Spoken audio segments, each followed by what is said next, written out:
வணக்கம் உறவுகளே, இன்றைக்கி நம்மளோட கிராண்ட் நோஃபல் ரெசிபியில் ரொம்ப சுவையாக ஆஃப்கானி பன்னீர் கிரேவி எப்படி செய்கிறதுன்னு பார்க்கலாம். பேனில் 2 டேபிள் ஸ்பூன் எண்ணெய் ஊற்றியிருக்கேன். எண்ணெய் சூடானதும் ஒரு பெரிய சைஸ் வெங்காயத்தை கட் பண்ணி சேர்த்து வதக்கிக்கலாம். வெங்காயம் இந்த அளவுக்கு வதங்கியதும் 7 பல் பூண்டு 10 கிராம் இருக்குது சேர்த்துடலாம். பெருவரல் அளவு இஞ்சி இதுவும் 10 கிராம் இருக்குது கட் பண்ணி சேர்த்துடலாம். 1 நிமிஷத்துக்கு வதக்கிக்கோங்க. 8 முழு முந்திரி பருப்பு, 12 முழு மிளகு, 2 பச்சை மிளகாய் சேர்த்து 2 நிமிஷம் வதக்கிக்கோங்க. கைக்கு ஒரு கொத்து புதினா, ஒரு கொத்து அளவு மல்லி இலை சேர்த்து வதக்கிக்கலாம். மல்லி இலை புதினா சாஃப்டாக வதங்கி வரட்டும்.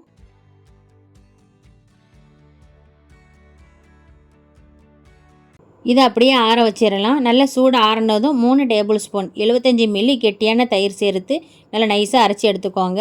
தண்ணி தேவைப்பட்டுச்சுன்னா கொஞ்சமாக தண்ணி ஊற்றி கெட்டியாக அரைச்சிக்கோங்க. இந்த மாதிரி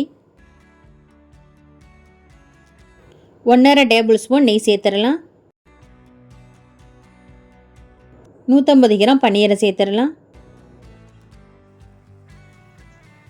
பன்னீரை எல்லா பக்கமும் மாற்றி போட்டு பொன்னிறமாக பொரித்து எடுத்துக்கோங்க.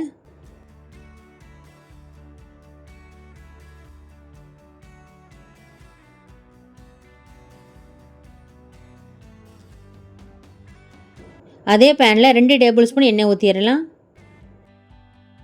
2 பீஸ் பட்டை, 4 ஏலக்காய், 4 கிராம்பு, ஒரு ஸ்டார் பூ சேர்த்துடலாம்.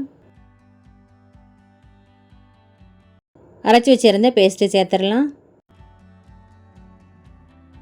நல்லா கலந்து விட்டுக்கோங்க.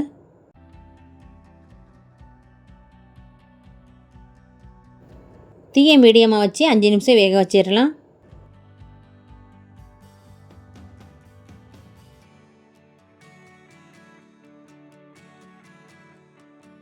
ஒரு ஃபுல் டீஸ்பூன் மல்லித்தூள், 1/4 டீஸ்பூன் ஃபுல்லாக கரம் மசாலா, 1 டீஸ்பூன் சாட் மசாலா, நம்மளோட சுவைக்கு தக்கன உப்பு சேர்த்து கலந்து விட்டுறலாம்.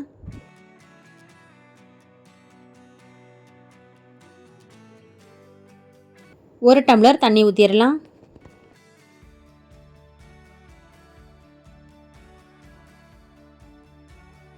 தீயை மீடியமாக வச்சு 7லேருந்து 8 நிமிஷம் வரை வேக வச்சுக்கோங்க. இப்போ திறந்துடலாம். கிரேவி கொஞ்சம் திக்காக வந்துருச்சு. Fresh cream 5 table spoon 100 milli சேர்த்துடலாம். கலந்து விட்டுறலாம்.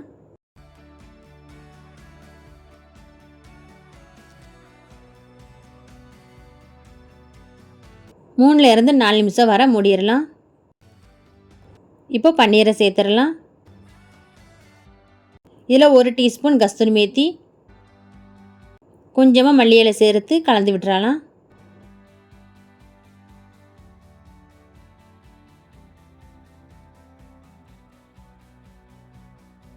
தீயை குறைவாக வச்சு 10 நிமிஷம் வேக வச்சிடலாம்.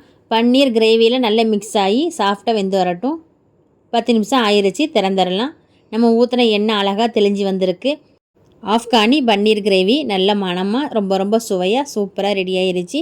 நீங்களும் இதே மாதிரி செஞ்சு பாருங்கள். இந்த வீடியோ உங்களுக்கு பிடிச்சிருந்தால் லைக் பண்ணுங்கள், ஷேர் பண்ணுங்கள்.